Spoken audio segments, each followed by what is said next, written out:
You're listening to the best Radio VPS.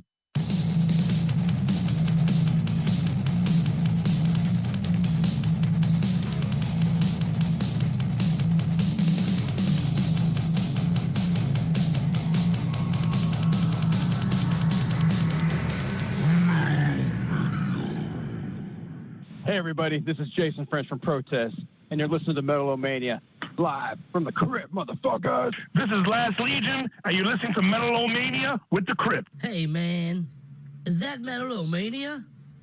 Yeah man. Well, turn it up. Say, would you crackers like to hear about the time we saw the Loch Ness Monster? No, that's okay. Next on Unsolved Mysteries. What the fuck?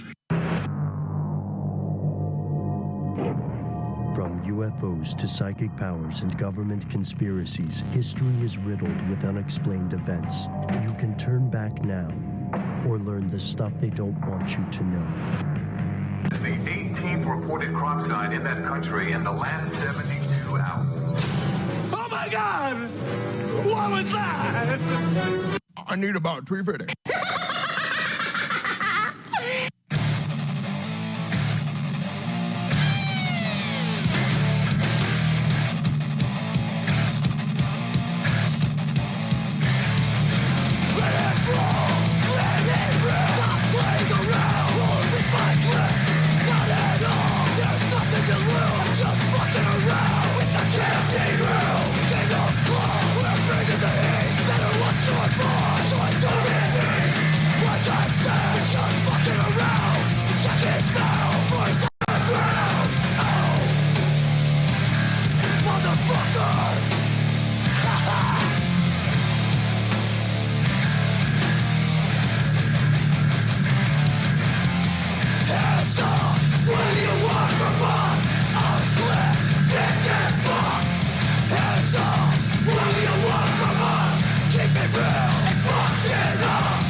And just like that, another fucking session of metal therapy has begun. Welcome Hell back. yeah. Welcome back. Yes, sir. Can I put my mouth on this thing this time, Dave? I'm never going to say no to that. Yeah. I got fussed at for that last time. Never, ever will you hear no to that in VPS Studios. Welcome back to another episode of Metal-O-Mania. We, of course, did take a week off last week. I hope everyone enjoyed your turkey holiday, had plenty to eat. And then Gained weight. I gained weight. I actually legit gained weight. Me too. Yeah. Me too. But that's what I do. I don't. We made a holiday to make it okay. Yeah. Right? Yeah. Turkey Day gives me a good excuse, but, you know, it's not like in July I'm losing weight. You know what I mean? So, but, again, special shout-out to King of Clubs, who we opened up our show, Metal-O-Mania tonight, man. Badass fucking jam. Hell yeah. Hardcore meets thrash. Badasses out of Iowa and Illinois, man. Those dudes fucking kill it. Pick up Vile Times. Brand new. Badass album from those guys. Right on. And go over there and like their Facebook page. And on that note, though, let's open up our actual welcome back after the fucking holiday. Mm-hmm. Metal-O-Mania has returned. We spent last week at the beach. Yeah, you did. I didn't. I did. You were invited. I know. We invited I know. you. That's all right. Yeah. But, You know, for the first time in my whole life, we had Thanksgiving dinner at a restaurant this year instead of, cool. you know. Right? How was that? You know, it was cool. It was good. Right? It was cool. It was yeah. weird. We went to the bonfire. It just it's felt different. like Right, yeah. right. What restaurant? The bonfire in Ocean City. Oh, yeah, okay. Ocean City, Maryland. Very nice. And it was good. You know, there's definite pros, like no cooking, no cleaning, no, you know. Right. And Scully did Eat have to whatever. carry me out of there. Right. We were so full by dessert. I mean, that's the one difficult thing about eating dessert out at a restaurant. Because at Thanksgiving, you know, you chill for a while and you wait. Yeah, you do. know. Right, you right. come You back let it to all it. You exactly. go watch You let it all football. digest. Well, And in you a go and you pack restaurant- more in. Right. You know. Yeah, you can't do that. You gotta Yeah. kind of, because they're trying to, you know, there's a lot of people. Yeah. Well, no, you you got who one else is shot. in the restaurant all fucking day? You got one Oh, shot. right. Yeah, right. There's So no, I there's was no like- TV in a To do. restaurant. So we were so you know. full, but I was like, I don't Right. give a fuck. We're getting one of everything. Nice. Right. We're just gonna take one Even- bite. I was gonna say, even if you're only getting one bite of it, you're gonna fucking eat it. Everything. And we did. Right? And we did. Nice. Wow. It was good. Awesome. My favorite was the homemade donuts. Oh, I bet those were good. Homemade God. fried I bet sugar and those cinnamon were covered good. donuts. I put some chocolate ice cream on it. So the If you hot, have the cold, munchies, there's nothing better. Nothing better. with some strawberries. All you need is a little bit of oil in a pan. You can make them at home. Anyway. Y'all know I got a food fetish over here. So. Yeah. Talking your language. Here you are. Speaking of which, that's still the fetish episode. Right. Is the sets the bar. That's our most watched episode I believe ever, it. ever. I believe it. 'Cause That was y'all a are some fun. pervs. Right. I know. Perverts. Yeah, that too. Y'all Yeah. pervert Right. motherfuckers. Let's Yeah, talk they about were like- sex. We gotta watch that. Yeah, let's do it. It's all right. We're on. We would long since been on to y'all. We get it. Yeah. If you did miss that episode, though, go in our archives and look it up because it was a fantastic episode. 4 hours worth of craziness, but it was a good episode. That was nuts. Yeah, I had to when I went back and rewatched it. I had to rewatch it in pieces. Yeah. You know? Yeah, you might have to do that. Yeah. I've been asked why we do the show so long, but we're only once a week. You know, you need to, some people do probably watch the show in half-hour segments and Yep. come back to it and watch the rest of it. And Whatever it takes, man. whatever it takes to Yep. get this show and the metal up into your fucking heads, do what you got to do. Yep. You know what I mean? It's worth it. We're going to put lots of things in your heads tonight. We got lots of shit to talk about. We got a fantastic show in store for you tonight. Great topic tonight. Great topic. So much greatness. So much great. It's a great time to be a metalhead, I got to tell you. We will be talking and interviewing with the guys Davidian, badass motherfuckers out of Mormonville over there in Utah. Fucking brand new release from those guys. Very, very kick-ass, man. You're going to want to get it. Go over there and fucking like their page on Facebook right now. Davidian. Tell them Metal-O-Mania sent you. We are also going to be playing a Finger of Doom song from Kenny Finger, our badass motherfucker who brings the doom with you every week. We love what he does with his finger. And he does good finger stuff. He really does. Yes, he does. And not to mention, He gives good finger. he gives good finger. And Layla and her band Snipers of Babel give good metal. And we're going to unveil a world premiere Snipers of Babel song for you right here on Metal-O-Mania. Brand new song for you guys. We've been sitting on this one. We love this song. They sitting on it for us, for Metal-O-Mania to release to you guys. I fucking love you guys, man. You guys rule. You guys rule. And, I was talking to a friend of mine about, we're playing this song. A friend of mine who watches the show all the time. And he's like, that's awesome. The whole Snipers of Babel and Metal-O-Mania thing is very cool. And he said, let me ask you a question. I said, sure, what's up? He said, what if they sent you a song and you didn't like it? And I said, you mean like us or any bands you're friends you with? You guys or any band. Right. Some bands that we're friends with and have a relationship. What if they sent that's you a not song going to to happen play? with us. So let's just get that off the table right there. I will say, my immediate response was never in a second did I even think that was possible. Right. For at all. I'm not trying to be arrogant. I've just heard all the songs. And it's amazing. And it is amazing. And you know what? And I'm picky. The word that comes to me when I was listening to 25th Parallel, which you guys are going to hear tonight, right here, for the very first time, textures. The word textures kept coming to mind. It's a very textured. I agree. It's got thickness to it. It's absolutely amazing. Speaking of thickness. Whoa! Look at this shit. Whoa! You guys can't see this. Hang on. What is up, you guys? Speaking of Snipers of Babel. What's up, brother? Come on in. My boys are here. Oh, shit! Surprise! What's up, me? Holy shit! Snipers of Babel is here. Dave, at least for a minute. Motherfucker, Hang what's up, on. sir? We gotta make this happen up in here. How you doing, brother? That was perfect fucking timing. That was great. That was so badass. I love that. Awesome, brother. All right. My man, Jeremy. Hell yeah, let's get everybody. Yeah, come on. Two, we definitely are gonna have to move up the playing of this song. Yeah, we got to get some chairs up in I here was and gonna everything. say, yeah, how are we gonna make this happen? We got Holy these shit, things- you guys, so awesome. Fucking freaking out of here. So Look at this shit. awesome. I've been trying to get you in the studio forever, brother. All right, hang on. Wow, we were literally just talking about you guys. Were your ears burning? Like as they're walking in the door. Outside the door. Yeah, man. We were literally just saying tonight we are going to premiere, world premiere, 25th Parallel. Yeah, come squeeze in on some mics, you guys. Well, why don't we do this? Why don't we introduce Let's play the a next song. Yeah. Let's play a song. We're going to get organized. Fucking snipers are here, you guys, man. Let's do the fucking hump day right here, Metal-O-Mania style. Radio VPS, the best place to get your metal. And the Snipers gang, too. So, on that note, let's check out some Agony Kings right now. We'll talk about them at the back end of this song and exposure back in, and let's do this thing.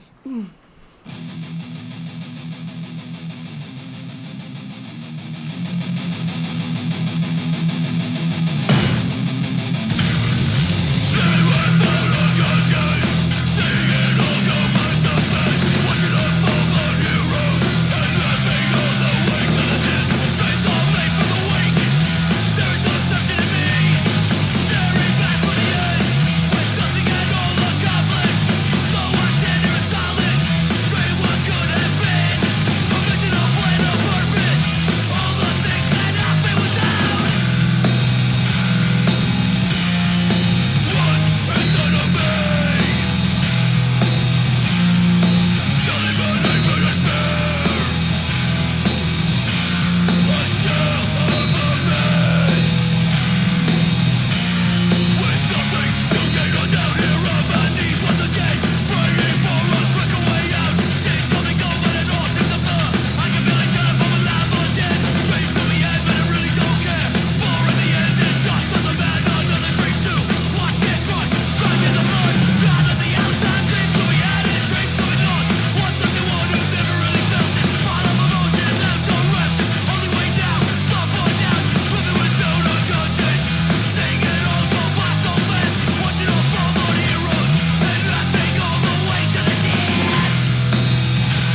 Metal-O-Maniacs, welcome to your weekly dose of doom, hosted by me, the Finger of Doom, on Metal-O-Mania with Crypt and Scully and the whole Radio VPS crew. Thanks very much for having us, and let's get right to it. Beastmaker. If you follow the Doom scene at all, you've seen these guys. They stormed onto the scene a couple years ago, and they seem to be almost everywhere, touring and releasing albums and that kind of thing, and they're doing great. So I gotta be honest, this is a band that I did not like the first time I heard them. Of course, you couldn't miss them. They were coming up everywhere, so I had to get the album. I had to check it out. And it just didn't hit me at first. But sometimes it's like that. The bands that you end up really loving are the ones that you don't necessarily really like at first because maybe they're different or it wasn't what you were expecting or something like that. Uncle Acid was like that for me. I got those albums. There was 2 albums out at the time when I first got into them, and I gave them a listen, and it just didn't hit me, so I set them aside for a while. Several months later, came back to them, and became one of my favorite bands. I wouldn't say that Beastmaker has become one of my favorite bands, but listen, if you're in the mood for a heavy dose of Satan and drugs and just relentlessly heavy riffage, all set to that slow, groovy sort of doom feel, then this band's probably going to appeal to you and you'll probably really get off on what they're doing. This cut is from their second full-length album, which was out earlier this year in 2017. It's called Inside the Skull, and the song is called Evil One. If you like what you hear, go check out, give them some love on their Facebook page, give them a like. Try to go see them in concert. They seem to be touring all over the place. I'm sure they'll be around to your area at some point in the future. And also, you can go over to the Finger of Doom Facebook page. It's a group. Just ask to be let in. We'll let you in. I post these weekly pics so you can follow up on the bands. And I also try to post, a minimal amount of relevant news about upcoming releases or other aspects of the Doom scene. I don't want to post too much, though, because we're all overwhelmed with social media these days. I can't absorb everything. I've got so much stuff saved to look at, and I just can't keep up with it all. I don't want to bury you guys either. So, it's really about just a place where you can follow up on these weekly picks or see other news that's coming up about upcoming releases or maybe, concerts or tours or something like that. So go check it out, and we'll let you in. We'll be happy to have you. So here we go. This is the Evil One, or actually Evil One, by Beastmaker from their 2017 release Inside the Skull. Doom on. The Finger of Doom points to you.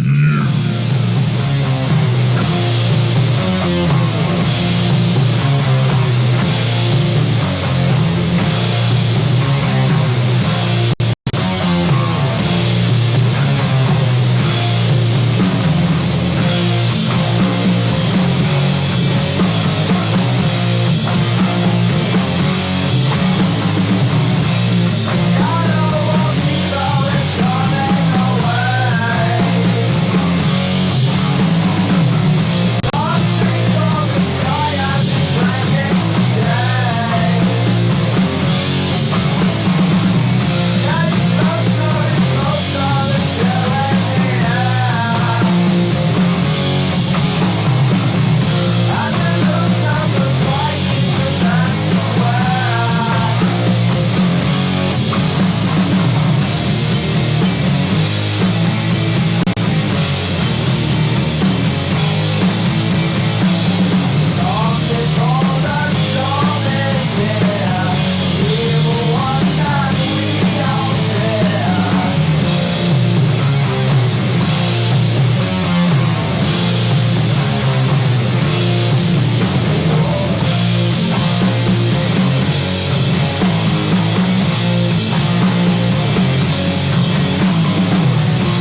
First, whoa. Hi. Hello. Snipers showed up and. Yeah, snipers just fucking Hi. shot Yeah. Sorry, fucking we're holes all a through our babble. Discombobulated now. And we love them for it. Oh, look, there you go. There you go. There's some motherfuckers over there. Oh, hang on. Yeah, look, Layla's going to bounce back and forth. I'm going to be all over the place You all know, night. I heard that about you, Layla. No, Yeah, no. I'm sorry. I get around. Get around to you. Why don't we just keep going? Damn it. Yeah, Why don't we cool. do that, babe? Why I'm don't making we? this All damn right. show. Well, first of all, I love my fucking Snipers gang that's up in here and has surprised me and showed up in the studio tonight. I appreciate it. You guys made my fucking night. Yeah. For sure. Which makes it even more special that we're going to be fucking doing the world premiere thing tonight. Very awesome. Very awesome. Is there anybody else? I know we have 37 members in studio right now, but I think there's still 12 or 13 that didn't make it tonight, man. Do you guys want to shit out some love? This is only about half. Chris Justella. Oh, and he's done the show with me before. Chris, love Chris. Yeah. Who else? Who else we leaving out? That's it. Every time I do that, I think I'm forgetting somebody. All right, yeah. We got So shout out to you, Stella. Chris. Short list tonight. Yeah, oh, cool. Okay, yeah, because we got both of you here. That's awesome. I've been trying to drag Bozier's ass to the studio for, months. I know. I'm glad you made it though, We heard brother. about this kind of guerrilla tactic, so I was all about it. Yeah, I like it. Yeah, came in sniper style. That's very fitting. He brother. knows how to make an entrance, that's for sure. That's for sure. That is for sure. I just show up like, hi, I'm here. Oh, my producer's telling y'all to lean in a little. And Mike, you share with Layla, and you two guys, go ahead and put that all up in your mouth real good. You gotta get your mouth Jeremy, right up on it. Jeremy, You gotta put it- get right up put on your it. mouth- There you go. There you go. Hi. Help him, Tommy. Help him out. Yeah, help him out, Tommy. That's right. That's right. He gets a little shy. Sometimes you gotta guide him. Yeah, hey, don't we all? Don't we all? That's the response to everyone's gag reflex, isn't it? A little extra tension. A little extra. So tell me, you guys, man, 25th Parallel. I have to tell you, I have the luxury that our audience has yet to have, which is to have heard the song already, and it fucking kills. Tell me about it, man. Talk to me about your process here. This is actually the first song that I wrote for this project.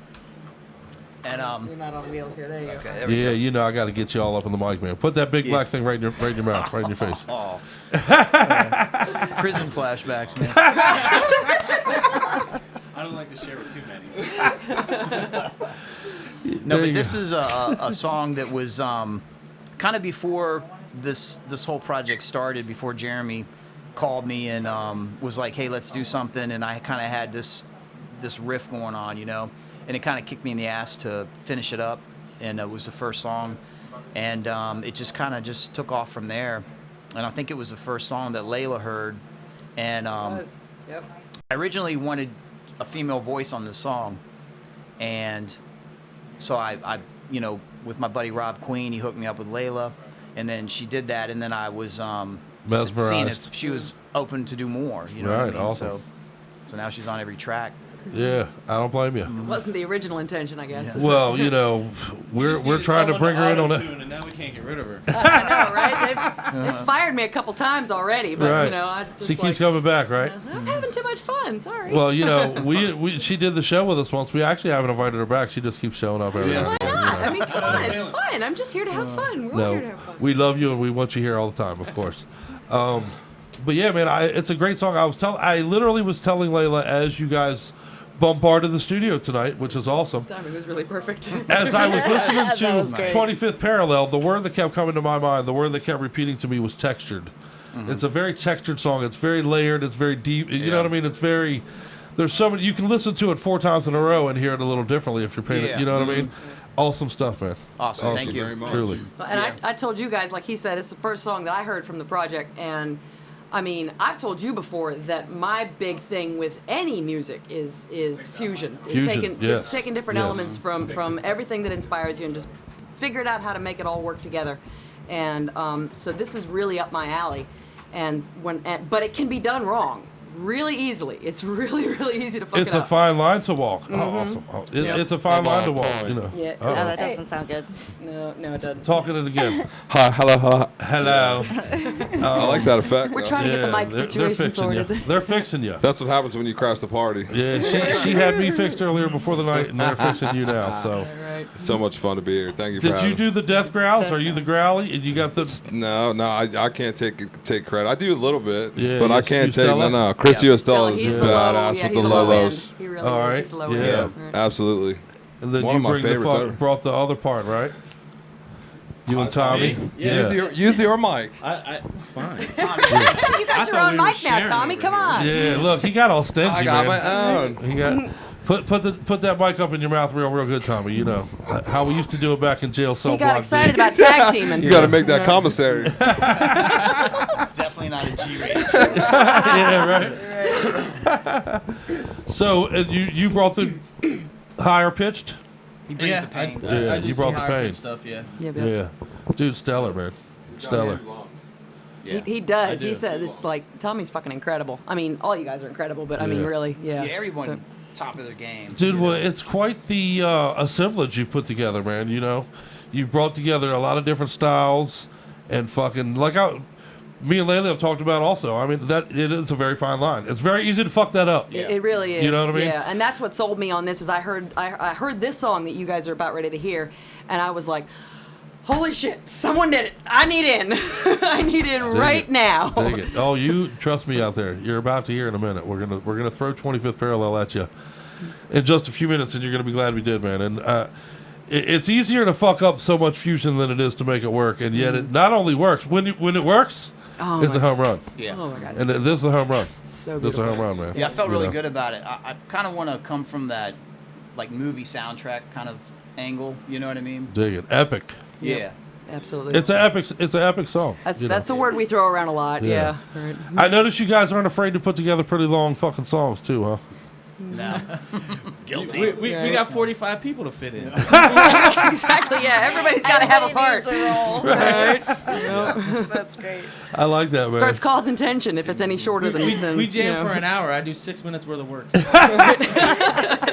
Yeah, Chris said he loves it because he can sit there and when his parts come, he just full on, power behind Rips it. Yeah, whereas in his regular band Inhumation, he's just shredding the whole time. Yeah. Right. There's benefits to it. Yeah. Oh, there really yeah. Because You're fresh. when you're up, you full got all belt. firepower. Yeah. Yeah. It's good stuff. That's You know, very cool. it's like you got to fucking, I know I keep going back to fucking a baseball reference, and I'm not even sure why, but it's like you got to line up a DHs, man, fucking just ready to bring the bat, Yep. do their part and fucking, Yeah. So I got a picture of my mind though of Jeremy in the corner going, "Motherfuckers, get out of the way! It's my turn." How often does that happen? I don't waste too much time. I do a good amount of parts, but everybody gets breath. Yeah. You know what I mean? That's what beautiful I thing. remember being able to go actually take a full drink break on the side, and then there's still vocals and music and awesome things going on the whole time. Yeah. We didn't want to It never oversaturate it, Right. with just too much vocals. We wanted to still make it, sound like a good song without overdoing it. Right. Well, you want to ride on the music. Yeah. And And then it's true to everybody. Everybody that's doing it's true to their own style. It's really fun. It's a lot of fun to hear. And the thing I love the most about this band is there's not a single ego in the whole fucking band. Well, dude. Everybody's trying to serve the music and do what sounds good. Nobody's gonna do something that doesn't sound good. except for Jeremy, right? I mean, Right? Yeah. no, but He's got the biggest ego just because he's so big. It's just proportionate. well, you and I and Mike. Bongwood Scully, we did the Sir No Face thing, and honestly, right away, and then we had Jeremy and Tommy's done the show, you Stella's done the show, and it's family, man. You guys feel very family to me. It's Likewise. it's very good stuff. Yeah. Good shit, Totally. man. Yep, Good yep. shit. I've been here before. No, Not yet. you and I did the interview, and it stands out in my mind because you were in Ocean City sweating to death. Remember? Yeah. That's right. Yeah. You yeah. were in a place with a broken air conditioner, apparently, sweating it out like, yeah, Metal-O-Mania, what's up, you motherfuckers? Yeah, we left. Yeah. Oh, did you About 2 leave? in the Yeah. morning, we I remember couldn't you take said it you were gonna. My dog was hallucinating, standing on the couch, barking at a stuffed fish. Yeah. So it was time to go. That's too hot. He was we he was put him hot. in the bathtub, put water on him. It's just nothing. We were Couldn't just in get away Ocean from City last week. We've officially become those people that go to hot spots off season, when Right. We're all them young whippersnappers ain't around. Right. Yeah. But I will tell you this. All the neighbors near where we stayed in Ocean City last week got to hear 25th Parallel. Nice. Yeah. Very cool. Oh, yeah. Very very cool. They got their fill of that. They got their fill of the new Built for Battle. Killing the Dream. Get Which that. is You very guys, good. awesome. Which Yeah, is very awesome. good. Yeah. Why don't we actually, real quick, run down the list of the songs that we've played so far? We haven't given those guys a Yeah, lot of let love. me do that We real got quick. You a little guys, we're a distracted, little off so, yeah. because I love these fucking guys and they made my night and showed it up here so fucking No, awesome. no, man. no, no. So awesome, man. That was awesome. So awesome. But yeah, we don't I want do wanna anybody make to sure be you guys forgotten know. either. So, Agony yeah. Kings was the second song you guys heard tonight. Every Dog Has Its Day. I think that's a badass fucking song off of their. They used to be WDKM. What Doesn't Kill Me was their former band. If some of you guys, I remember that. Had a couple songs that got pretty big from that. But this is another perfect blend of hardcore and thrash from those guys, man. Really dig them. So go and support them. Then we followed that up with Hate Enemy, Night of the Long Knives off of Reign and Terror, brand new release for them. That is some thrash from Indonesia, by the way. Yeah. Nice. Bringing it. Very Worldwide, nice. man. Worldwide, the fucking metal thing is Love on fire that. right now. You can't do better than we're doing right now. I'm telling you, it's a great time to be a metalhead. And then, of course, we had your Finger of Doom moment. Thank you, Kenny. Much love to Kenny for the Finger Kenny of Doom. suggested. And the Beastmaker Jam, Evil One, Inside the Skull is that album. Go and pick it up. So that brings us to current. Love those bands. Follow them. Give them some love on Facebook. And if you haven't gone to Snipers of Babel's page on Facebook yet, You're what the missing You fuck? haven't been watching the show. Yeah, right? What the fuck? What the fuck? Because we've been telling you to do that for a while. Yeah, you know, we love all the bands that we talk to. Don't get me, we love them all. But certain bands have become Metal-O-Mania family. Snipers of Babel, you guys better be giving them love. Eyes of the Living, fucking Hangman's Park, fucking, Kings Will Fall. You know, certain bands that we've talked to over and over again, you better fucking go out there and give them some love. Metal family we got going on, man. So, absolutely. Yep. So, how was There's so traffic many to getting name here? them, though. Yeah. Yeah. We got to talk about the parking situation down there. I know, man. Yeah. Well, you know, I'm going to give some behind the scenes fucking studio information actually tonight, man. I fucking parked earlier. There's some guys down where we have a door replaced in the building tonight. All right. And I noticed that these two guys are going off on each other, and the door is too little. They brought a door to replace the door, and it's not big enough for the door they're trying to replace. Oops. So they're freaking out, okay? So, you know, nice guys to me. I said, hi, how you doing, blah, blah, blah. Oh, matter of fact, I walked by him, and I was like, hey, man, in my truck, I might have a door stretcher. And the one dude was like, what? Nice. I was like, oh, I'm just fucking with you. I overheard you. Oh, he's that jerk. So, yeah, I'm that asshole that says shit like that. But, Where are you going with this, babe? but anyway, I go downstairs earlier. I went downstairs earlier to do a Facebook Live video, okay?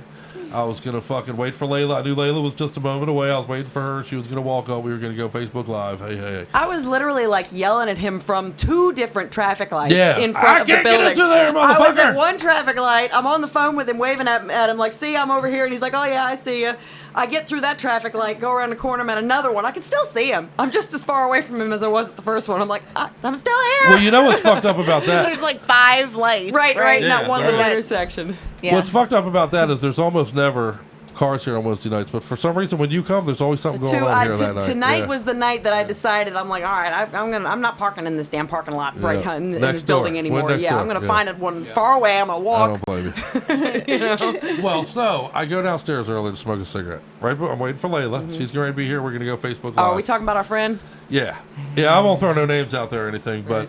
So I'm sitting She was there, cute. I and thought this she was kinda couple cute. comes outside. Well, I assume it's a couple. Apparently, it wasn't Right, because okay, yeah. I talked much to There her. weren't after anymore. this. But, Lord. dude, this woman and man start screaming and yelling at each other right next to me. I'm sitting there with my cane, you know, and I grab my cane even. I'm thinking, man, if this dude hits her, I'm going to have to bust this dude's ass with my cane, and this is going to suck right before the show. I don't want to do none of this. Right, yep. You know, make it stop, please. But they're going off on each other. Well, finally, the dude walks away. He leaves. And she says to me, you mind if I sit next to you? I said, sure, come on, sit down. And not an unattractive person. I was I'm going to say, tell you. I thought she was Yeah. cute, but Not at all. okay. And she was a sweetheart. I will say she was cute, and she was a sweetheart. Yeah, you very know, nice. so that isn't But, all you need in life, though. The she moral of the sits- story is that's not enough. Yeah, right. That's right. Well, she sits next to me. Starts putting her hand on my leg, man. Starts kind of putting her hand on my leg and stuff, and Because she thinks getting being all cute and sweet is friendly. enough, I guess. You know, I mean, I am the crypt. Let's get that I mean, straight. it's not the right first from- time you've had this problem. This is definitely not the first time you've had this problem. It isn't a long time actually, but anyway. I never have to push Kelly off these days, even. But anyway, so and at one point she reaches over and kind of puts her hand on my face and is pulling my face kind of at her, like I don't know to look at her Touch or her face. Yeah, and I was like, Foul. What's up, football? Hands in the face. if I haven't given you any green lights, get your hands out my face. Yeah, it was a little much. It was a little much. I'm just gonna say, you know, boundaries. You know, what I mean, we all have. Give me this much. So anyway. Very friendly person. We'll leave it on that note. Very interesting way to start the night. Yeah, and she comes over to me at my car. I don't know how. I guess she saw me. That's right. She saw me waving at the stoplights, I suppose. Runs over to get Layla from her car. Follows me. You know, I mean, I come I'm and I park. texting Layla. Sorry about the drunk girl that's running to your car. In a parking lot that's about 2 parking lots away from the building. She comes running up to me and says, "I met your husband." I'm like, my husband's 2 hours away. Did you guys hear? What happened? Yeah, I saw a really cool dude dancing backwards in the middle of the street. It was pretty sick. Oh my goodness. Was it her? Was she skinny? No, this was You said it was a dude. A lot of weird activity going on tonight. Oh yeah. Never a dull moment. Never right? a dull I know, moment. right? It may have been her dude. Yeah. He may have been so happy that. Yeah, he was getting away from her, like, Layla, bitch. I was gonna say he may have been so just so psyched. He was like, That is hilarious, man. So there's never a dull moment when you come to the city, right? Yeah, gotta love it. All right. Gotta love it. Well, let's talk more about 25th Parallel, and then let's let everybody hear it. Why don't we do this? Why don't we let everybody hear it? You want to? Yeah, and we got to get a little more situated in here and get some things straight and let everybody hear it. We'll talk Does about situated- Y'all ready? Does situated have anything to do with the Are you about to play it? penis? Whoa. Is it on? I can hear him now. I know. I'm sitting here talking the whole time. She's like, "Turn the microphone on." Yeah.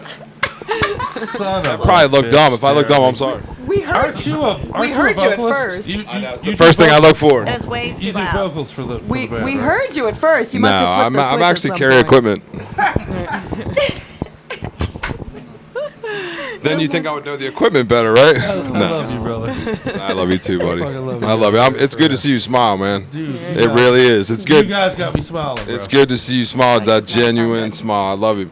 Love you, buddy. Fucking love I've you been guys. looking forward to the moment they walked in this room all week. Me I too. Well, I didn't. seriously, I wish I could Me say too. I me too, but I had no idea. Yep. Y'all hit that well for me. That's I know. Thank you. pretty good. I still got it. Pretty good. All right, announce the So, song. Bozer, Dave. why don't you Yeah, why announce don't the you song. announce the song for us, brother?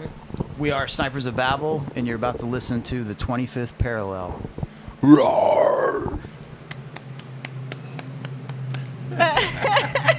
We do not do our engineers any favors. You're gonna want to pick.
Times I got a flattened head.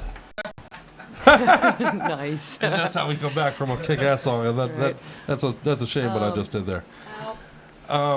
Much love. Look, yeah, are you in both? Come get in both. I'm Look, trying to figure out if you position yourself right, you can be in both.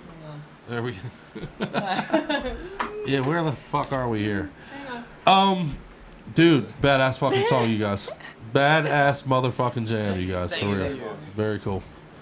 Very fucking cool. I see that our buddies in the band Davidian even were checking it out, and they said it was a kick-ass song too, man. Thank you guys. Yeah, they rock, man. You guys gonna dig that shit? We're playing from them here. Whoa, where's that? Oh, that's my chair. Yeah. Oh. Look, we're bouncing Layla around like a curling game, you know. My life story. I'm always trying to figure out which camera is the one that's on right Yeah, now. come get in front of the camera. Yeah. My mic sounds nice. Check one. Thank you. Shit, There's son. at least one, right? Hey, you just told everybody we're old, is what you did. Check.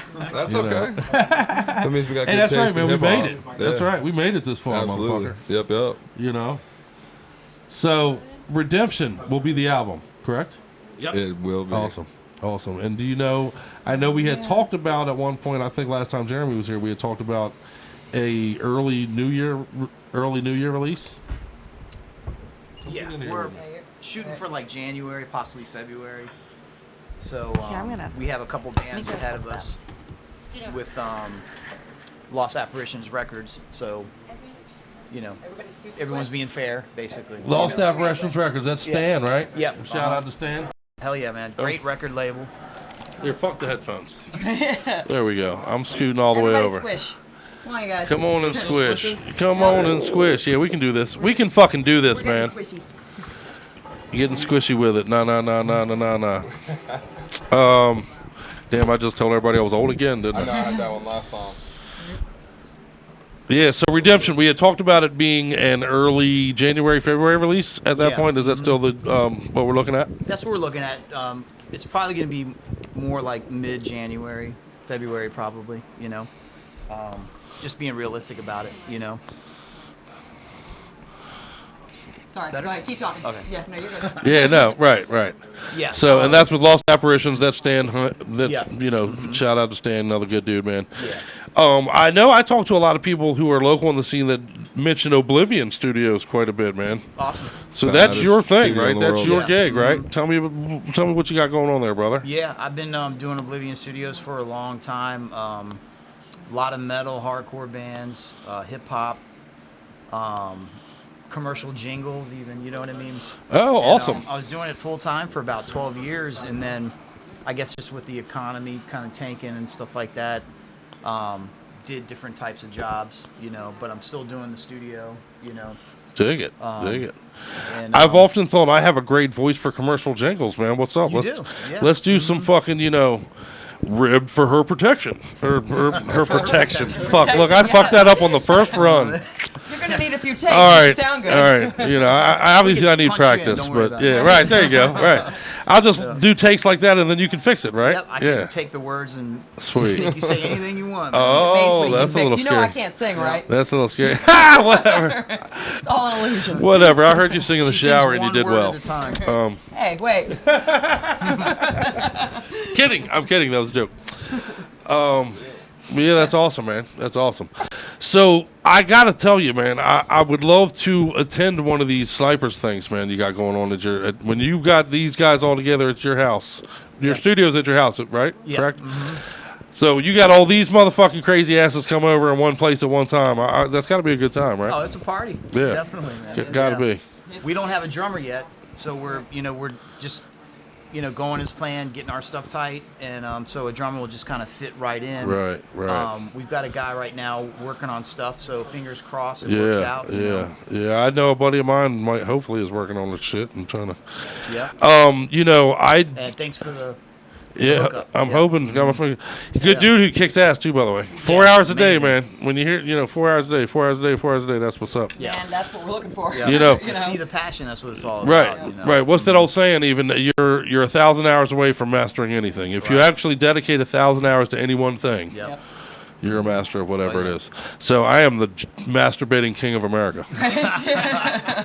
You are a master baiter. I am a master baiter. I am. It kicks to the right now. I'm just saying. I'm right-handed. So anyway, so you don't get this shit on other interviews. I'm just saying. This is awesome. Our tallywhacker's not going up, by the way. We've distracted Dave too much with my real dick in his face. Love you, Dave. But yeah, man, that's got to be a good fucking time, though. I'm gonna come fucking fly on the wall you next time. You should. Awesome. I'm gonna warn you though, it gets hot. Bring your ball fan. Oh, okay. Wear the banana hammock. Yeah. Sounds like an opportunity to break out the Slayer banana hammock. It gets no joke. Yeah, that's what's up. It does. That's what's I up. like begging to open doors and windows. We're lucky somehow it's not hot tonight like it usually is in here. It's been, I think me and Jeremy, didn't we do an episode one night where it was 1,000 degrees in here? I pretty much almost passed out. Yeah, it was pretty ridiculous. I think everyone has told me that. Yeah. Dude, it's like a sweat box. It's a sweat. It's crazy that it's not tonight. You go outside for a little bit, you know what I mean? Yeah. Cool right back off, come back up, pass out, Fucking have a good time. It's a good time. Yeah, we have a good time here at Radio VPS Studios too, brother. I love this whole fucking crossover. You guys do it right. Hopefully, well, we don't do it right, but we're doing the best we can. But you guys are on it. You guys fucking nail it. Come on, don't even. We rock it as best we can. This is what do it's what all you do. about right here, man. Good shit. And on that note, shout out to Dave and Brian who are behind the scenes Hell tonight yeah. table help make it happen. Baddest. They got And Scully. They got a solid crew here. Yeah. I tell you. Oh, I wouldn't be able to do none of this without Scully, I got to tell you. She's the brains, the balls, all that. I literally just, here's some songs I like. Let's make a show happen. Let's play these, baby. Yeah. I'm going to force you guys. What we're going to do actually coming up on the show, we're going to play, we're going to talk to the Davidian guys. Great fucking, if you guys haven't had the opportunity, man, Soulless Flesh Machine is amazing fucking It's album. awesome. Yep. Thrash, it really kicks ass. And what we're going to do? Well, all right, I'll put the Hangman's Park thing back for a minute, but you're going to want to check it out, man. They got the fucking killer fucking artwork, too, man. It's the Ed Repke that fucking did the P-Cells album, did the fucking artwork on Very it. cool. Very fucking awesome. And, man, I'll tell you what, I talked to these guys for a long time. We laughed, we joked, good fucking dudes. The kind of guys that get it, that do the metal thing right, man. We fucking love Davidian. So what we're going to do is go to that interview. We're going to talk to those guys, let you guys play that, and we're going to come back, and we're actually going to talk some Unsolved Mysteries, though, when we come back tonight. We made some promises, so we're going to talk some of the crazy shit. So please keep hanging out with us. I know we were a little crazy tonight to get things going, but it's been an awesome fucking thing, and we will continue to make it an awesome thing. So let's do the hump day thing right, man, Metal-O-Mania style. And let's talk to Davidian right now and come back and hang out with snipers. Much love. 10 times better than I ever thought it would, and I love it. It's fucking amazing, dude. And I tell you, dude, that's quite a fucking, that's a big-ass staple to stick into the book of metal, my friend. You know what I mean? That's a beautiful thing. Hell yeah. So, what are you guys doing fucking Saturday night, man? Just chilling? We're actually, we all getting ready for rehearsal, getting ready to fucking jam like we every Saturday for the last 20-something fucking years. Fuck we get together, drink some beers, and write some fucking metal. What the fuck more could you ask for, sir? Exactly. Soulless Flesh Machine by Davidian. Pick it up right now. Don't wait till the interview's over. Go out there and pick it up right now. Hell yeah. Everybody can find you on the Facebook. Everybody can track you down, buy the album, buy the T-shirt, and fucking get over to the Davidian Facebook page and click on that motherfucking like button and tell them that you love them, goddammit. That's right. Oh, yeah. So is there anything else, though, that you want to make sure our fucking Metal-O-Maniacs know about from the Davidian guys before we fucking head out? Soulless Flesh Machine and Hate Dimension are both available on, I believe it's on iTunes and Amazon, and they're also, you can stream them on Spotify, too. We appreciate the hell out of you guys, man. Man, I'm fucking glad to have you, man. I appreciate the fuck out of you guys spending some time with me, for real, brother. Hey, thank you. Fucking Davidian from Ogden, Utah. Hey, Metal-O-Mania. Big fucking shout out to Metal-O-Mania. You fuckers need to go check this shit out. Badass motherfuckers.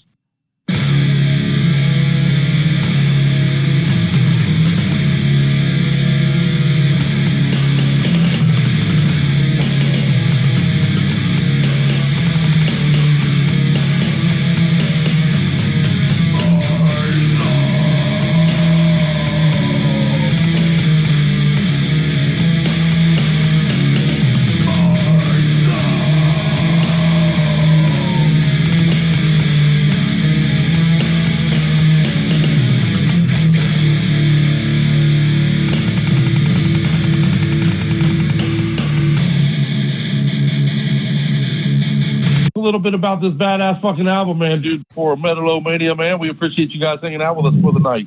How you doing? We're good. How you good? Let's talk a little bit about this badass fucking album, man, dude. Soulless Flesh Machine kicks fucking ass, brother. Stellar fucking jam, man. Tell me about making this record, you guys. Well, it took us a long time to do it. We put a lot of work into it.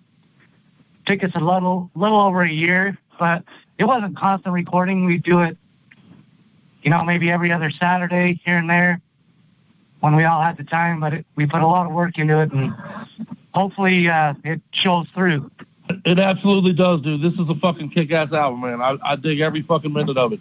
And honestly, the more I listen to it, the more I like it, which, says a lot about the...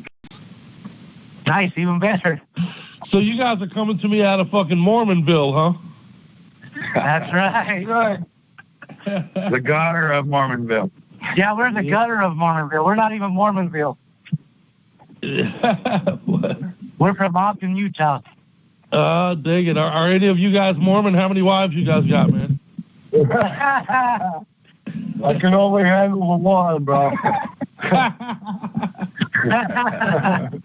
Yeah, I tell Scully all the time, man. I'm already disappointing her. Why the hell do I want to disappoint somebody else too? Definitely. So, man, I see you guys got an intro. This is the same lineup of the band since 2000, correct? Yes, sir. It's the only person that's changed is Kip, who's the bass player, and we still give him shit about being a new guy, even though he's been in the band like 15 years. That's all right. Make him carry shit, man. That's right. The bass player, we got to make him useful. Yeah, damn right, man. You do what you told him, carry shit, goddammit. Cap, Dan, and myself actually got together as sophomores in high school. Wow. Yeah, so we've been around the block a couple times and back and forward and sideways. And that kind of puts us about 92 for... Oh, 90. 90. Oh, yeah, 90 for Sean, and me, so...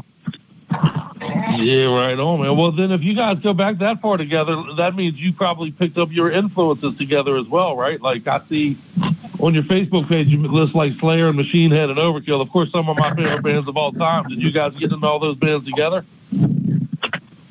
Oh, yeah, that's mainly what brought us all together is our same taste in music. We all love Overkill. We all love Slayer, Machine Head. I mean, that was kind of a thing, when we were younger with me and Sean is we, holy shit, did you hear this? Did you hear this? And it was him showing me music, me showing him music, and it was just, that was a weekly fucking deal, so. Yeah, fuck yeah, man. So you guys being out of Utah, man, I got to ask you, when you were young and you were listening to Young Overkill and shit like that, how many joints were being smoked in the Utah fucking hills, man? A shit ton. More than a few, right? Smoker. We're still smoking. Well, back then it was always the dirt weed. Yeah, we've come a long way, brother. Definitely upgraded a lot since then. I'm an old fucker, man, so I'm always telling the younger guys they don't know nothing about good drugs from back in the day, but, man, the pot is a different story. That's just come a whole long different direction. They don't know nothing about breaking out an old Kiss record to shake all the seeds out of your shit. You know what I mean? Hey, so, man, what's the scene like in Utah, dude? Do you guys got a good fucking, you got venues to play at on a pretty regular basis, or? We have one bar who we're really good friends with the owner. We've been playing there for like 20 years. He's really cool with us. That's basically home for us. Kamikaze's House of Rock in Ogden. You list Soulless Flesh Machine as an EP, but it runs damn near 30 minutes long, man. That's longer than a lot of full-length albums that are coming out these days. Yeah, I think once we started recording, we didn't realize how long the songs were individually. We were all a little surprised by that. We're pretty old school, I think, in my opinion. You can hear. I think you can hear it in our music. A lot of old school metal influences. Yes, sir. We're actually, we're actually in a writing stage for some new shit. So we've been concentrating on that more than anything, and trying to push this album out Well, we're going to do our best to push this album, man. I'm going to tell you what, all our Metal-O-Maniacs out there listening, go out there and pick you out a copy of Soulless Flesh Machine today, because this motherfucker shreds, brother, shreds. It's got a perfect blend of fucking the thrashy fucking roots and a fucking modern feel, man. This is where it's at, brother. Davidian gets it. So thank you. We appreciate that. Oh man, do you guys start with a riff and fucking blow up off of that and see where it takes you, or what's your approach to putting the music together? That happens a lot. Mess with the riff and it turns into a song. Yeah, it's sometimes we'll be here fucking around and Jay or Dan will play something. We'll be like, "What the fuck was that? That was pretty cool." Yeah, and then we just roll off of that, and sometimes it just shits itself out. I write a lot of the lyrics, but everybody contributes. So like on Spine Saw, we all basically sat down one day, grabbed a notepad, and we fucking passed it around, and it turned into this fucking revenge hate-filled song. I guess we're all a little fucked up. And there's yet another reason I fucking love you guys right there. Dude, I'm going to tell you right now, Spine Saw makes me want to burn my fucking house down and go running down the street. That's awesome. Don't do it, but that's awesome. Also, I don't know if you noticed, but one aspect of the album that we're very proud of that we actually didn't think we'd be able to get done, and Dan gets all the props for this, is we actually got Ed Repka to do the artwork. Oh, no shit, dude. I love the artwork, but I did not realize. No shit. Yeah, it's Ed Repka, and he brought it up. We were like, no fucking way, dude. He's not going to do it. Or he's going to charge $10,000, you know. We were like, no fucking way. But Dan took the ball and ran with it, and he hooked us up. He was like, fuck yeah, I'll do it. Fuck yeah, dude. That is stellar. Yeah, he fucking nailed it. We were all... He sent us a sketch, and we were very impressed, and then he sent us the final product, and we all shit.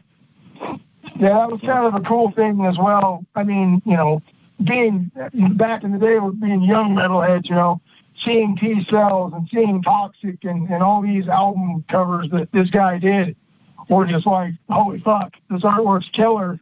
And then to like actually have on the EP, you know, have that artist hand on it, it's awesome. It's cool. It turned out 10 times better than I ever thought it would, and I love it. It's fucking amazing, dude. And I tell you, dude, that's quite a fucking staple to stick into the book of metal, my friend. You know what I mean? That's a beautiful thing. Hell yeah. So, what are you guys doing on your fucking Saturday night, man? Just chilling? We're actually, we all getting ready for rehearsal, getting ready to fucking jam like we every Saturday for the last 20-something fucking years. Fuck we yeah, get together, drink some beers, and write some fucking metal. What the fuck more could you ask for, sir? Exactly. You know, Soulless Flesh Machine by Davidian. Pick it up right now. Don't wait till the interview's over. Go out there and pick it up right now. Hell yeah. Everybody can find you on the Facebook. Everybody can track you down, buy the album, buy the T-shirt, and fucking get over to the Davidian Facebook page and click on that motherfucking like button and tell them that you love them, goddammit. That's right. Oh, yeah. So is there anything else, though, that you want to make sure our fucking Metal-O-Maniacs know about from the Davidian guys before we fucking head out? Soulless Flesh Machine and Hate Dimension are both available on, I believe it's on iTunes and Amazon, and they're also, you can stream them on Spotify, too. We appreciate the hell out of you guys, man. Man, I'm fucking glad to have you, man. I appreciate the fuck out of you guys spending some time with me, for real, brother. Hey, thank you. Fucking Davidian from Ogden, Utah. Hey. Metal-O-Mania. Big fucking shout out to Metal-O-Mania. You fuckers need to go check this shit out. Badass motherfuckers.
motherfucking Davidian. Holy shit, those dudes are Rats have had their drug. Fuck yeah. Badasses out of motherfucking Utah. They are burning it up in Mormonville. I'm gonna tell you that right now. Really had a good time talking with those guys as well, man. Really fucking good dudes. Sean, Dan, Sean. Yeah, shout out to all you guys, man. Thank you for spending some time here with Metal-O-Mania. Yeah, well, see, I know Kip didn't make it to the interview, so we all shit on Kip. See, y'all didn't hear parts of the interview, but my man wasn't there to protect himself, so we tore him apart. It was awful. It was ruthless. You know, but now That's what happens when you don't yeah, show see, up. if you don't make it to the interview, We do you're that in gonna our get practice too. right. That's right. Layla didn't make it. Cut her part out of that song. You know, give her a smaller piece. But yeah, thank you guys for hanging out with us at Metal-O-Mania. We really appreciate it. Davidian, go get Soulless Flesh Machine today. It's a badass album. It's worth it. And we're looking forward to new shit from them as well. So we are still hanging out with the Snipers crowd. Fuck yeah. You know, Mama always told me not to hang out with motherfuckers like you guys, man. Bad influence. Yeah, you know. Did you ever listen to what she said? But yeah, That shows why you don't listen to your mom.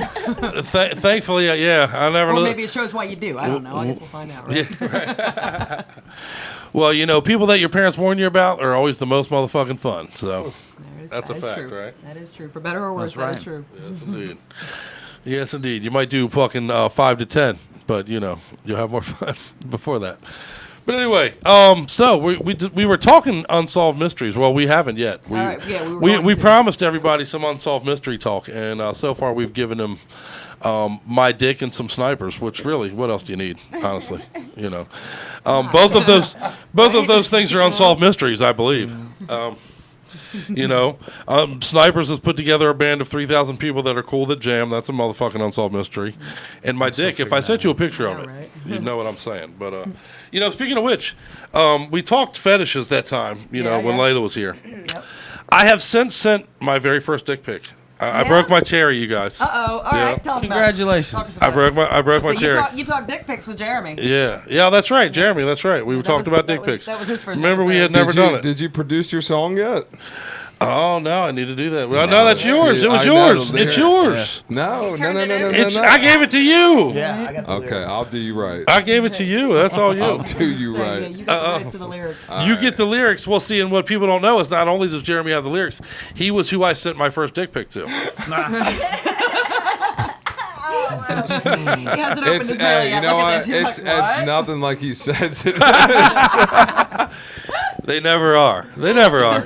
You know, dick pics are a lot like that. You know, the old dating sites and shit. It's never you. Jeremy's reaction to seeing your dick. It's a hell of a view you got, a zoom you got on that fucking thing. Right? You know, what's all the talk? Well, see, you know, I've mastered the art of dick pic in a very short time because, like I said, I've never done it before. Mm-hmm. But I went out into this fucking craft store and I found like these little miniature trees and miniature trucks and shit.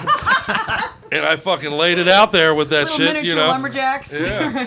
And just from the, you know, the picture went viral, and now Miramax has hit me about a movie. It's a whole thing, but Imagine Godzilla, but you know, with less foreskin. But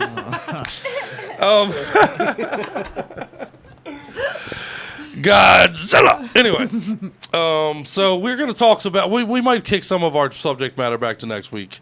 We'll do a because part two. yeah, we got company tonight, and I love that you're here, man. Again, I don't know if I made that clear earlier with my shit eating grin and the blowjob I gave you while we were playing the Davidian interview. Absolute freak out. But in case you weren't clear, I love that you guys are here, man. Very cool.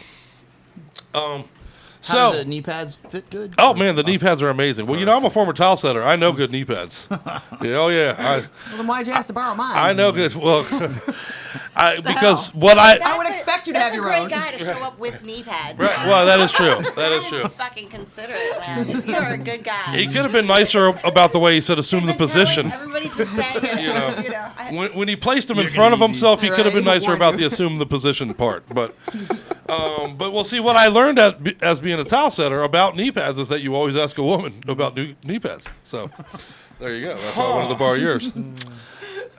You have nice knee pads. Anyway, I'm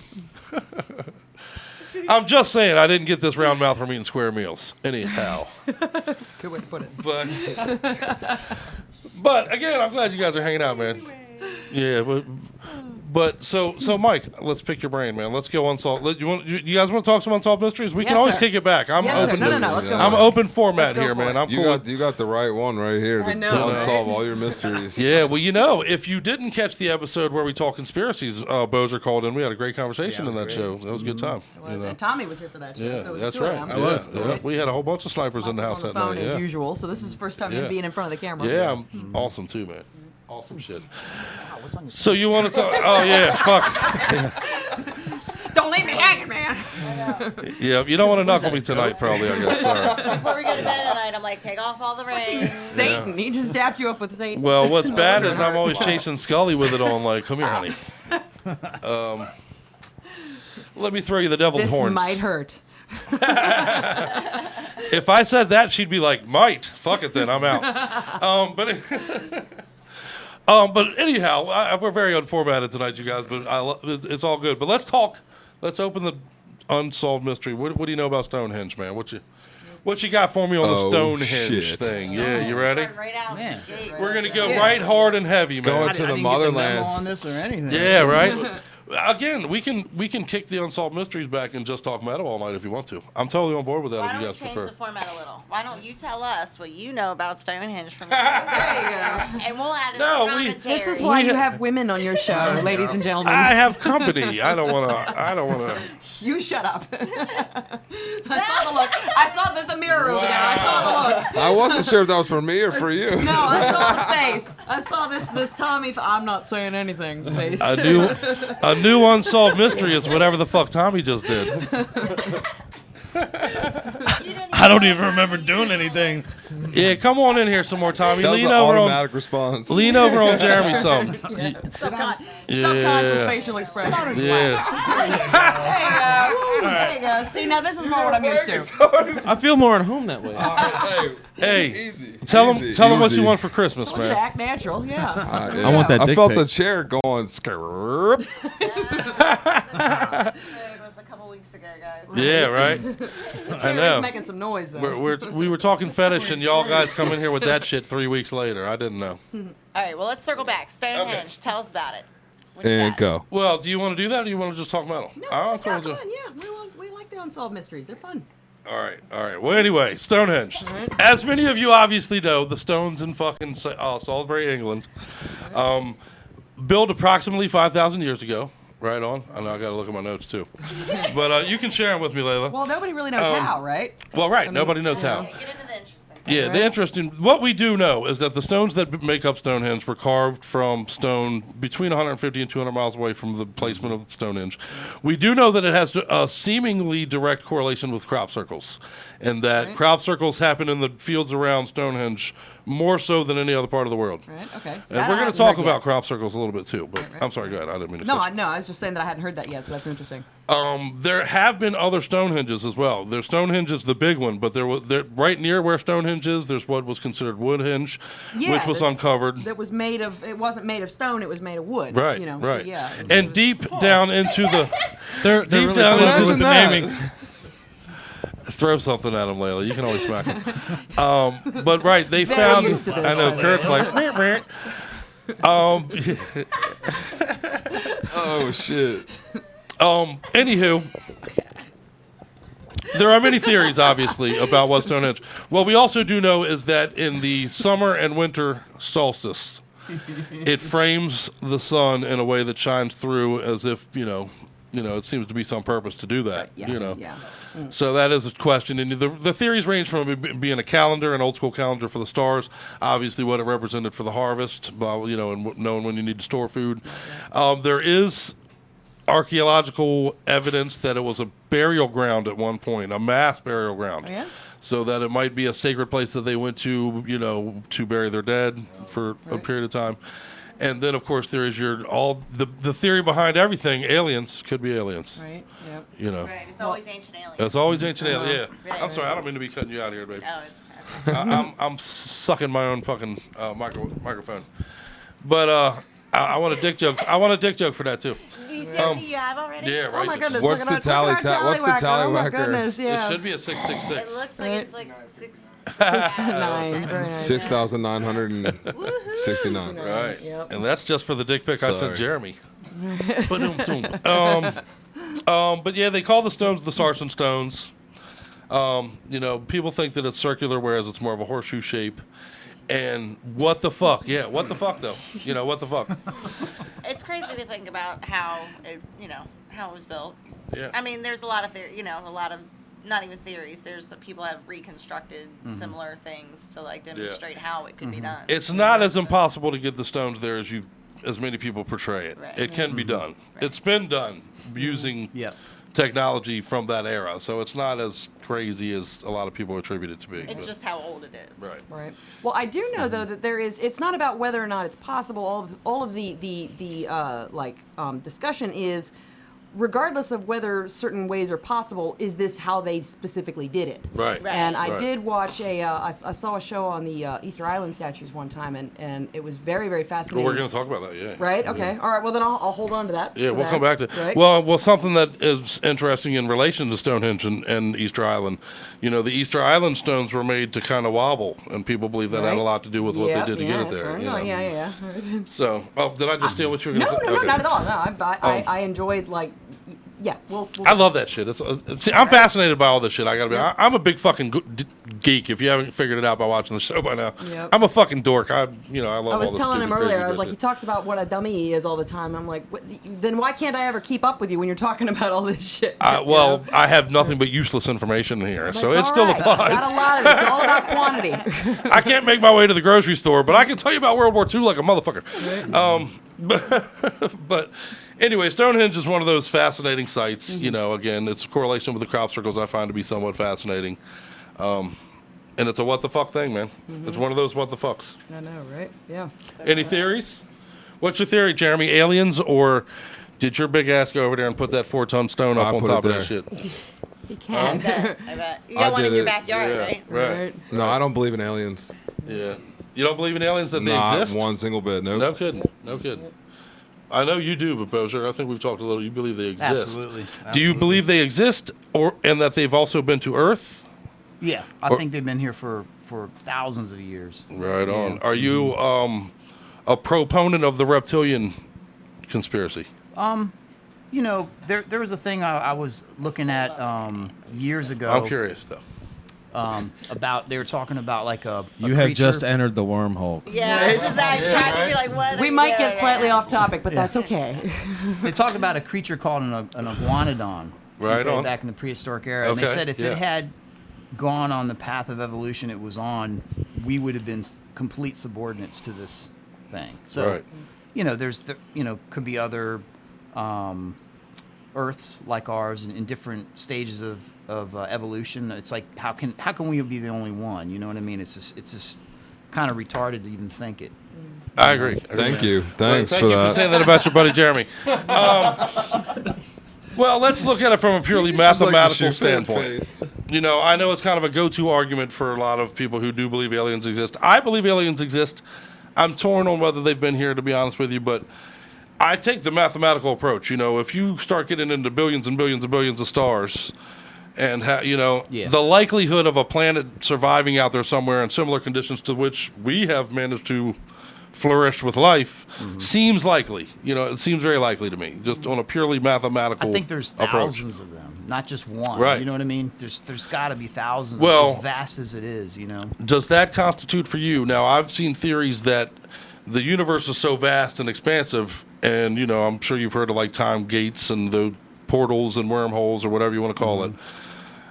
That make up other worlds that actually are parallel universes. Do you ascribe to the parallel universe theory? That's some pretty crazy stuff. The whole Mandela effect and all that stuff, Right. That's like a whole other show right there. We could probably go on. Right. Wild stuff. The Yeah, it is. It is. Especially like different sayings and nursery rhymes that you think went one way and you knew you sang it that way, but everyone's like, no, it's this way. And you go back and you're like, no, there's no way. You know what I mean? So it's some crazy stuff. As if it's been altered. Mm-hmm. Right. Yeah. Right. Oh my god. Like for overlapping overlapping universes. Are you guys familiar with the Torrid Man? The story of the Torrid Man. Torrid? Yeah. Taured. Torrid Man. I'm not sure. This happened in 1954. A man appears in Japan in Tokyo International Airport. Business suit, tie, briefcase. When he goes to check into the international, whatever the fuck, getting into the goddamn airport, immigration, immigration people, he shows his passport, and it's appears to be an authentic passport from a country called Torrid, which of course does not exist. There is no such Torrid. So this leads to questions. They bring him into a back room to talk to him further. And confused, they break out a map even and say, where is Torrid on this map? And he points to, and let me make sure I don't fuck this up. I believe it's where Andola is. He points to Andola on a map and says that's where Torrid's supposed to be. And not only is he confused by why isn't Torrid on the map, Torrid has existed for thousands of years. And the guy's becoming agitated and angry. Like, what the fuck is going on here? Why is my place where I live not on this fucking map? What the fuck are you people doing? 1954, not that long ago, really. So, at this point, they bring him and they get a hotel room to fucking have this guy sequestered.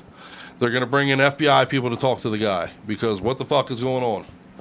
So, they put him into a hotel room on the 13th floor, close the door to international airport security people sitting on the outside of the door. No exit on the other side of the door. FBI shows up 2 hours later, open the door. The man's gone. All of his belongings are gone. And he also, I failed to mention that he had legal Euro tender in his possession. His passport showed that he had visited Tokyo, Japan, which obviously does exist, several times, and had gone back to Torrid with stamps for Torrid. Say he'd had to have gone through with that passport. Right. So what the fuck? And then he disappeared. And of course, the prevailing theory is, for the conspiracy crazy nut people like me, is that he temporarily entered our crossover dimension. Right, yeah, crossed over somehow. Right. Weird. And he didn't even know it. And didn't even know. No, Was agitated to find out. somehow crazy shit. An accident somehow. Wow. Is there any way? Explain that, Jeremy! Can I change my opinion?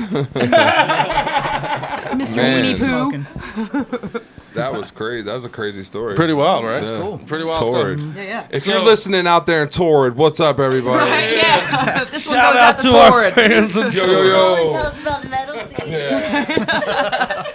You got killer venues, man. We're coming to fucking party in your town.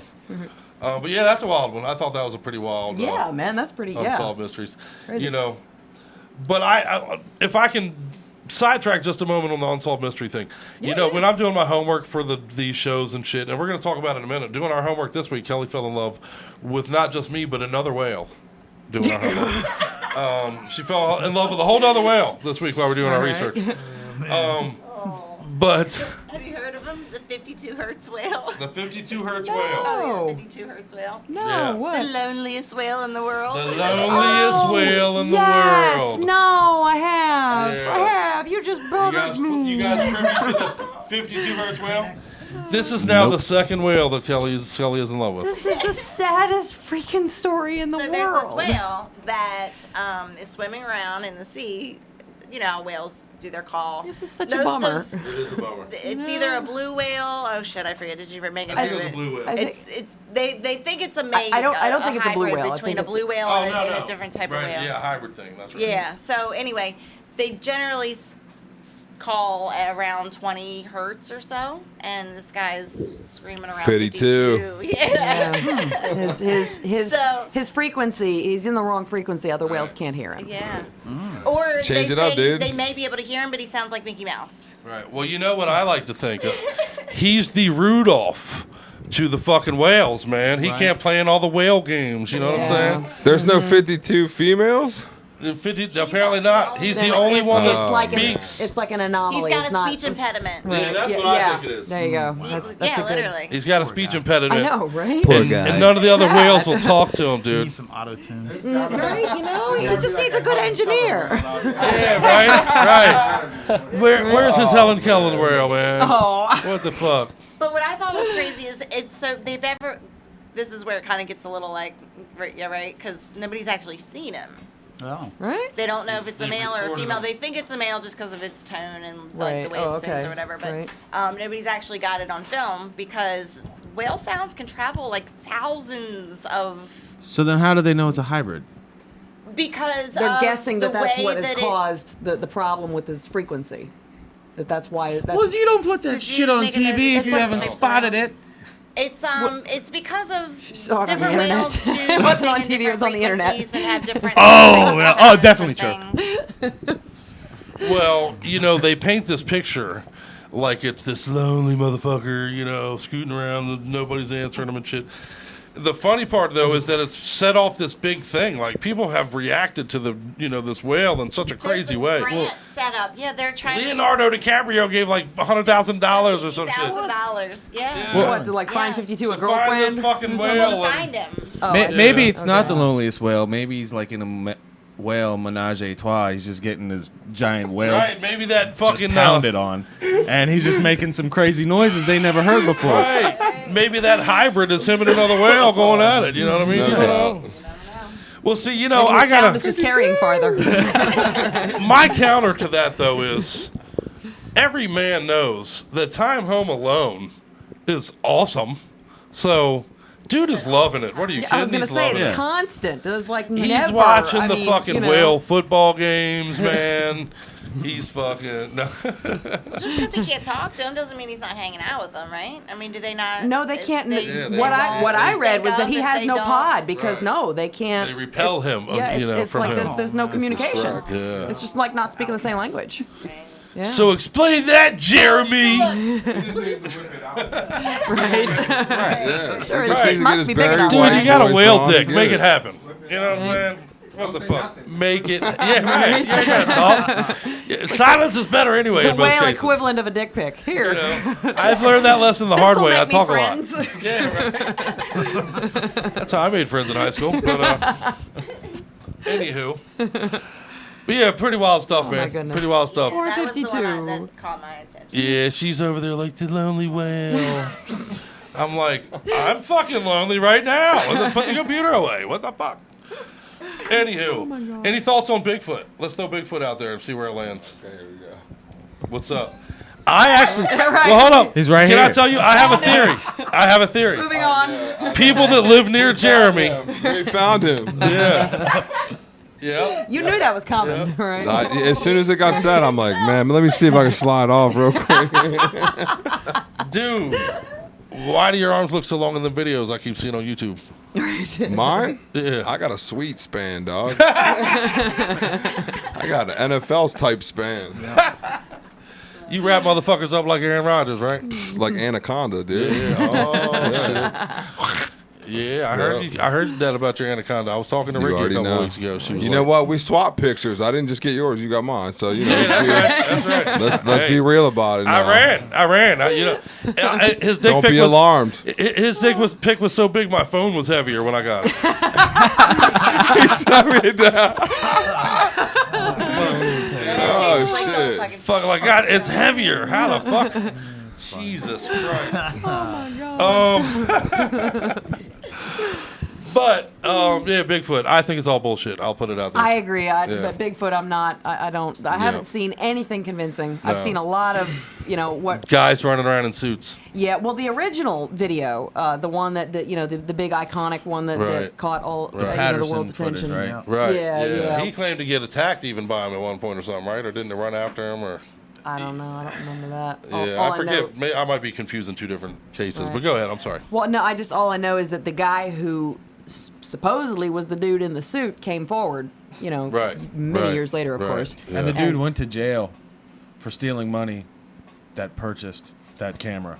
No shit. Yeah. Right? The original, the guy No who shit? claimed he had the footage. Yeah. Right? Wow. And he was like a known con man. Like he'd been to jail for Right. like conning people like there fucking you 100 go. times. But Chupacabra. No, Chupacabra. Good insight, Tommy. Good shit, bro. Right? But yeah. It's not. Oh, Chupacabra is actually a venereal disease run out of control, run amok. I was gonna say I don't believe Chupacabra either. I think that's just like a fox with mange or It's a something big, like that. giant, detached penis that's been. I can't give you any more. There's too many. We maxed out on the tallywhacker. Right? No more tallywhackers. Well, in the neighborhood with Bigfoot, would you agree Loch Ness Monster falls similarly? Yes, You yeah, and unfortunately, like Loch Ness is my favorite one of the monster creatures. It always has been because I love dinosaurs. Like that's my big thing is dinosaurs, and Loch Ness monster is supposedly a modern day plesiosaur. or a group of them, because it can't. Which have is just why one I animal. believed in that one for a while, to be honest. I did Right. believe that maybe something from that era survived. Come on, there's a lot of ocean out there. I mean, Well- not necessarily like Loch Well, Ness that's- itself specifically. But I was going to say that's true, but the problem with Loch Ness is that it's a freshwater lake isolated from the ocean. Right. So yeah, I unfortunately there's a lot of evidence for not evidence, but a lot of reasons why a lake like that couldn't support a creature like that. The biggest, the most compelling piece of evidence for me personally is that I'm going to get a little science on you here, so bear with me. Let's go. The lake Loch Ness. It's the largest lake in the British Isles. I forget how many miles long it is. It's like, I think like a couple hundred, and it's like almost a mile wide. It's like a really, really long lake. But it was carved out by glacial activity. It's on a fault line, but it was carved out by glaciers. The last glacier that was in it melted, I think, 11,000 years ago, like 10 or 11,000 years ago. And plesiosaurs went extinct 65 million years ago. So That's some indisputable math. Right. And so, and people have suggested that maybe, because there was a flood apparently, I forget when, but between that time span, I think it was like a few hundred years ago, people suggested that maybe the flood could have washed, could have risen high enough, because it brought the sea level up temporarily, of course, and that maybe they could have gotten in that way. And survived. Right. Well, they did a soil sample test from the sediment, excuse me, the Right. peat The bed. sediment, yeah, Right. test to see if any salt water had come in contact with the lake in the last 11,000 years. No, and plesiosaurs, they were saltwater aquatic reptiles, so it would have had to have come from the ocean. No ocean water has come into Loch Ness in the last 11,000 years. 11,000 years ago, it was a glacier. Nothing was living in it, so. And the most famous picture, the picture that the old couple took of the supposed Loch Ness has been disputed by, a million people. Yeah, the one with the head coming up out of the water, that's proven hoax. Yeah, the guy who supposedly took that, the surgeon, the reputable surgeon, the dude who would never lie, so that's why everybody believed it. He was actually he really liked practical jokes, like that was something that he was into. The guy who took the picture was a friend of his, talked him into doing it. He said, because people will believe you if you do it. Right, hoax it up. Right. The guy who did that, the guy who convinced the surgeon to say that the picture was his, the guy who actually took the picture, is somebody who apparently was hired to try to prove Loch Ness, the Loch Ness Monster existed. And he came back with footprints, evidence of footprints, like almost immediately, like within days. I think he was hired by like a local museum or something. I don't remember what, or maybe even the government, but I don't remember. Anyway, but a local museum disproved his footprints because he said that they were completely indiscernible from hippopotamus footprints. And it turns out that he had a hippopotamus ashtray from when he had, been hunting in Africa, and he used that to make the footprints. And he got fired, and he was pissed off, and that's when he said he was going to do the Loch Ness picture, the one that we've all seen. Right. Every time. Right. Well, and a fucked up side note to that is the guy who took that hoax picture, Jeremy's dick pic, it said photography by Right, at the bottom. same guy. Same He knows how to make it look big. The That's Loch a special Ness monster. guy. It's a worm in the Loch Ness picture. I'm just saying. That's wild shit, right? But all that aside, like debunking it and everything, they are still finding, like they just found last week, I read like a deep water shark that they thought was extinct for millions Oh of yeah, years. no, they definitely find these things. A deer in the Vietnamese rainforest that has gills, that kind of thing that they thought has been extinct. So they are finding. You ain't never seen a deer fuck a fish? Motherfucker, I shot 4 deer fish last week. I told you. You spend that much time licking up a stream, you're gonna fuck a fish. Dude, you can make venison and salmon when you catch one of them bitches. But no, I agree. Well, a funny thing about and that I was reading this week, even we know more about the stars, about space, which is limited in its own right. Right. But we know more about that than we do about the bottom of our own oceans. About which is fucking 70-some-odd% of the Earth covered in ocean. Nobody wants to go down there. Yeah, right. I was going to say nobody can go down there. the James advantage Cameron's that- been the deepest, right? Yeah, he's been down to the bottom of the Marianas Trench. Right. Yeah, or I don't know about the Fuck bottom. you! I bottom, would but- never, ever, ever. I've been to I know. 80 feet and that's it. Fuck that. Yep. Yes, something we were about. diving once, and it's just you're not supposed to be breathing under. No, water. Isn't it weird? It's a weird feeling. Like you're under there, you're like, this shouldn't be happening. Yeah, right now, you know? See, I'll take that But over it's the amazing, can. though. I love Something it. about being in a Pepsi can at the bottom of the ocean freaks me the fuck out. You can yeah. never get me in a submarine ever. Yeah, you will get Yeah. you'll get crushed pretty quickly if something Yeah. goes wrong. Yeah, one little. You start seeing a leak. Oh shit! My submarine just crushed over Right. there. Yeah, I'll get you. That's because the pressure is high in Radio VPS Studios. Goddamn it! My neck hurts. Good stuff. Good stuff. Well, the advantage that space has over the ocean, though the deep ocean, is you can see space with a telescope. Right on. The ocean, you got to actually go to it. Yeah, you got to get in there. Yeah, that's You gotta the get in there. catcher. That's the Right. trick. Right. You don't know. You know, the ocean's like fucking. You don't know until you're all up in that motherfucker. You know what I mean? Yeah, it's green. Yeah, you can. You should be able to see through your beer can. So- It should go nicely with our green screen effect. Have you Awesome. have you heard about that lake in Russia or somewhere in like Scandinavia? It's somewhere up there where it freezes over for like months out of the, but when they look at it with infrared, there's a hot spot in it. They don't know what that hot spot is from, but it moves. But multiple people that have gone to investigate it don't ever come back. Whoa. And a couple of them that did come back, one, like, it was like 3 guys went down, but 2 guys came back up, and they said some giant silver thing just showed up at it, and they're like scared shitless and, you know, all kinds of stuff. Is this recent? I just saw it like a couple weeks ago. On Facebook. It was That's just like, sorry. Well, Tommy, I never heard what you said. Do you believe in aliens, Tommy? Yeah. Yeah. Yeah. Do you believe you are an alien? Only when I hang out with Mike for too long. I know. There's so many alien things in Mike's basement. We could all be hybrids. You never know. We could all be just a big experiment. We are aliens to someone else. I was just going to take the words out of my mouth. Technically, we are aliens to someone. You talk to Mike long enough, you'll believe whatever he is. He's telling you you could be. Hey, man. It's those weird fumes that come out of the What's bed. Joe Rogan's theory? We're all living in a cell in some old guy's ball sack who's living in a cell inside of some guy's old ball sack. Well, that's how it See, started. now I'll get keep in my head now. It's like the Russian doll effect of nutsacks. Yeah, right. Good stuff. Oh, shit. Let's break out of this piece. Never thought of it quite like that before. Have you ever Somebody had a gets blow a up pounding Russian away. doll? I gotta get out of here. Have you ever had a blow up Russian doll? You can, pop a few layers and there's still some left. That's pretty nice. All right, off the track. There's a pedophile joke in there that I'm not gonna go after. Why don't we play the next song? I don't even know what the fuck it is. Where did we leave off? We last played Davidian. We're gonna play some Rodent. Let's play some Rodent. Oh yeah, Rodent, man. This fucking dude's kick ass, dude.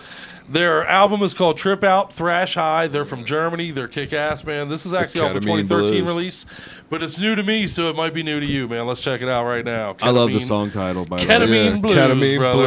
Blues. The rats have had their drugs for about hanging 20 out with us. minutes Let's now. keep doing that. As you can see, the marijuana rat is mellowed out. The cocaine rat's gotten quite mad and is trying to stave off exposure.